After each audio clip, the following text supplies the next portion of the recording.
सभी को नमस्कार। कल हमने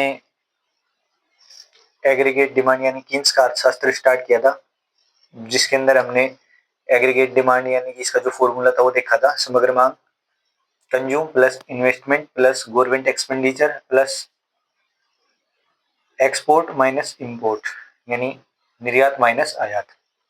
तो उसके अंदर कल हमने कंज्यूम देख लिया था, यानी कि सभी के सभी खर्च हैं जिसके अंदर कल हमने कंज्यूम को पढ़ा था। आज हम इन्वेस्टमेंट को देखेंगे। इन्वेस्टमेंट क्या है?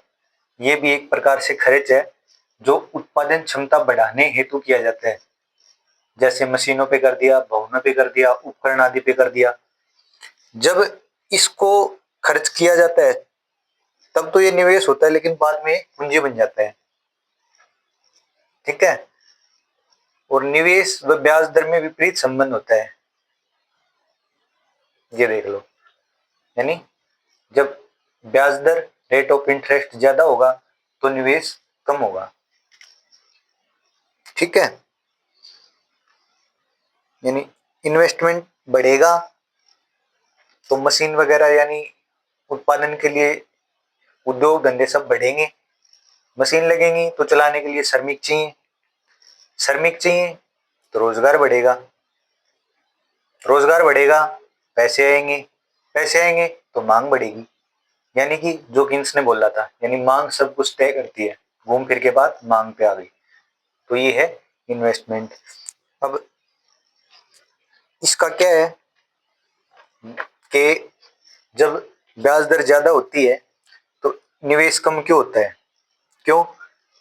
क्योंकि अगर ब्याज दर ज्यादा हुई तो लोग निवेश कम करेंगे। वो सोचेंगे कि हम बचत करें। बचत कैसे करेंगे? बैंक में जमा कर देंगे, बैंक उनको अच्छा ब्याज देगा और वो बैंक में जमा करेंगे।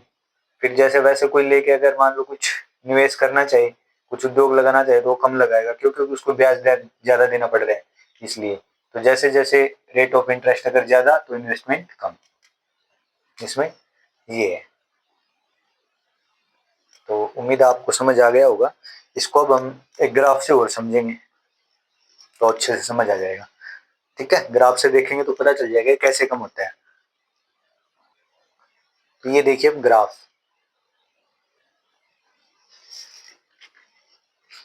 ये यहाँ पे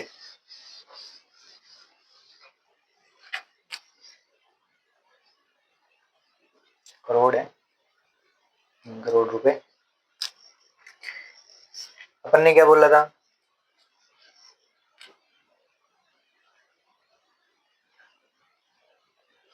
ROI ज्यादा तो इन्वेस्टमेंट कम। अब ग्राफ से समझो। यहाँ पे मान लो ब्याज दर 5% थी। ठीक है। यानी इस साइड अगर ऊपर की तरफ जाएंगे ब्याज दर बढ़ रही है, इस साइड जाएंगे तो निवेश बढ़ रहा है। अगर यहाँ पे ब्याज दर 5% थी तो देखो कितना हो गया, 1000 करोड़। और अगर ब्याज दर 10% हो गई यानी ब्याज दर बढ़ गई तो निवेश 1000 करोड़, यानी कि निवेश कम हो गया। ये अपन ने बोला है, ब्याज दर ज्यादा तो निवेश कम। ठीक है। तो इसके अंदर निवेश के अंदर ये आएगा, यानी इनका विपरीत संबंध है। ठीक है। उम्मीद आपको अच्छे से समझ आ गया होगा। अब देखते हैं गवर्नमेंट एक्सपेंडिचर। अब गवर्नमेंट एक्सपेंडिचर यानी सरकारी खर्चे। ये उपभोग व निवेश दोनों प्रकार का हो सकता है। उपभोग कैसे होगा? जिसमें कोई उत्पादन की क्षमता नहीं हो, जैसे गवर्नमेंट सैलरी देती है। और जो निवेश है वो कैसे होगा? जैसे कोई सड़क बना दी या इस प्रकार से जो भी काम करती है गवर्नमेंट जिसमें उत्पादन की क्षमता होती है, तो वो हो गया निवेश। ठीक है। यानी उत्पादन की क्षमता बढ़ेगी, इसमें उत्पादन की क्षमता नहीं बढ़ती। तो इसमें सैलरी वगैरह दे दी, मतलब अपने से जोड़ के देखो, एकदम एकदम अच्छे से समझ आएगा फिर जैसे अपने से जोड़ोगे। ठीक है। जैसे अब से जो चला हुआ है, जैसे कैपेक्स पे ध्यान दे रही है गवर्नमेंट, आपने सुना होगा कई बार कैपेक्स यानी कैपिटल एक्सपेंडिचर।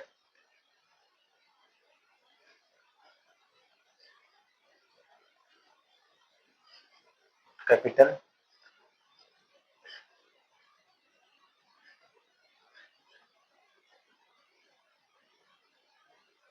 यानी पूंजीगत खर्चे। ठीक है, तो इसके अंदर इतना ही है। और सबसे ज्यादा बचत कौन करता है? सबसे ज्यादा बचत जो घरेलू सेक्टर है वही करता है, यानी निजी क्षेत्र, जैसे कोई परिवार हो गया, कंपनी हो गई, वही सबसे ज्यादा बचत करता है। ये दोनों प्राइवेट टाइप के होते हैं, कंज्यूम और इन्वेस्टमेंट। ठीक है, अब देखेंगे एक्सपोर्ट यानी निवेश।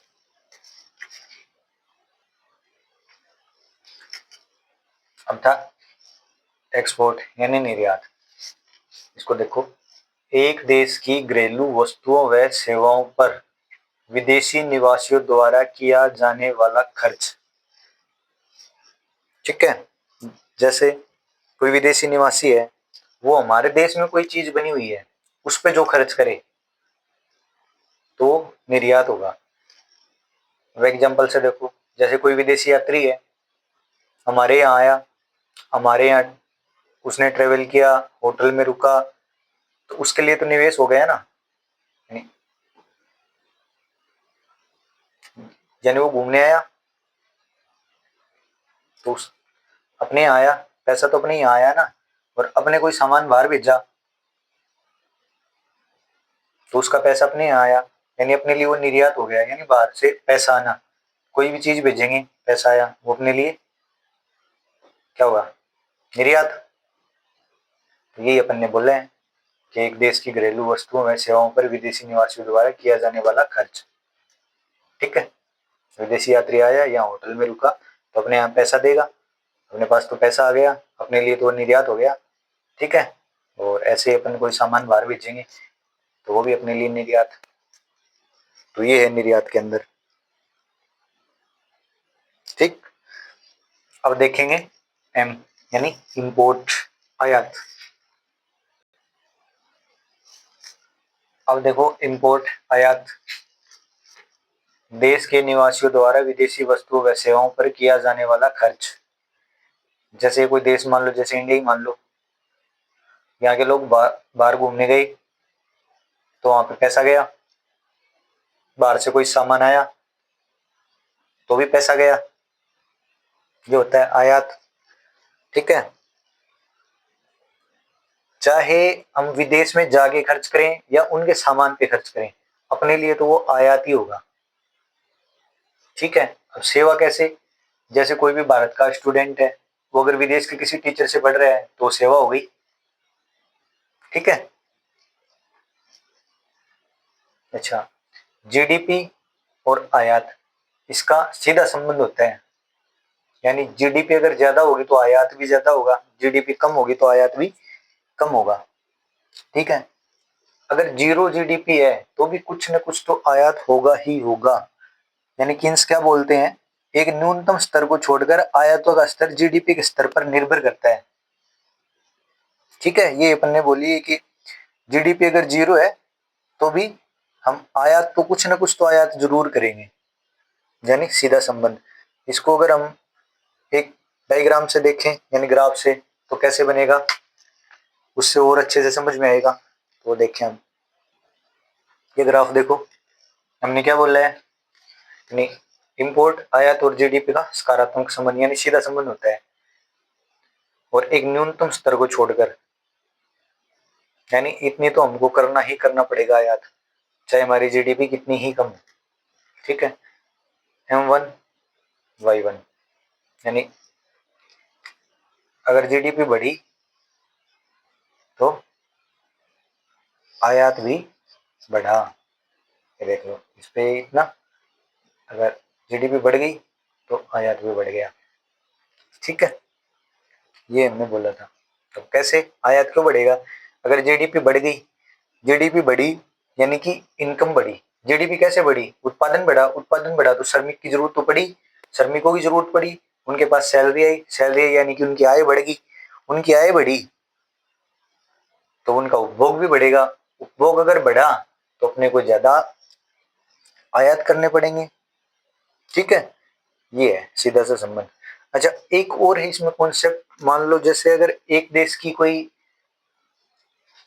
जीडीपी है, वो दूसरे देश से कैसे प्रभाव पड़ता है उस पर।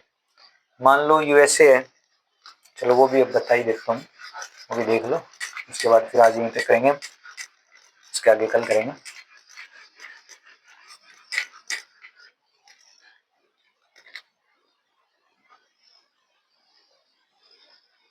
मान लो ये यूएसए,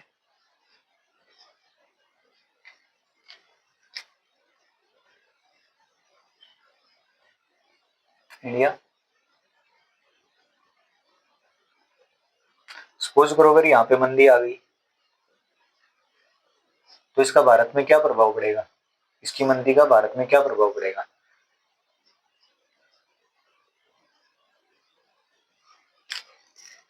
अब ये कुछ सपोज करो, एक बार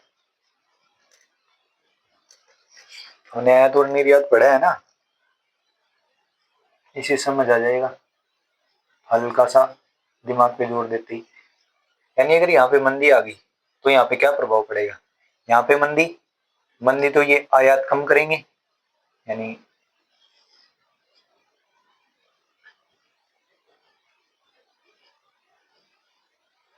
आयात कम, और अगर ये आयात कम करेंगे तो अपने यहाँ का निर्यात कम हो गया। ठीक है, तो इस हिसाब से अगर एक देश में अगर मंदी आ गई तो दूसरे देश पे उसका प्रभाव पड़ेगा ही पड़ेगा। ठीक है, इस प्रकार होता है। यानी यहाँ पे मंदी, अपने से देख लो यार, सिंपल सा, बस एक बार मतलब अपने खुद पे लगाओ सब कुछ, अपने ऊपर लेके सोचो।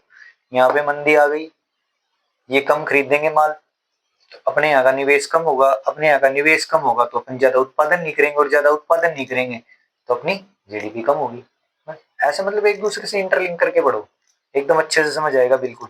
ठीक है, तो आज की क्लास हम यहीं पे समाप्त करते हैं, इसके आगे हम कल पढ़ेंगे। उम्मीद है आपको अच्छे से समझ आ गया होगा।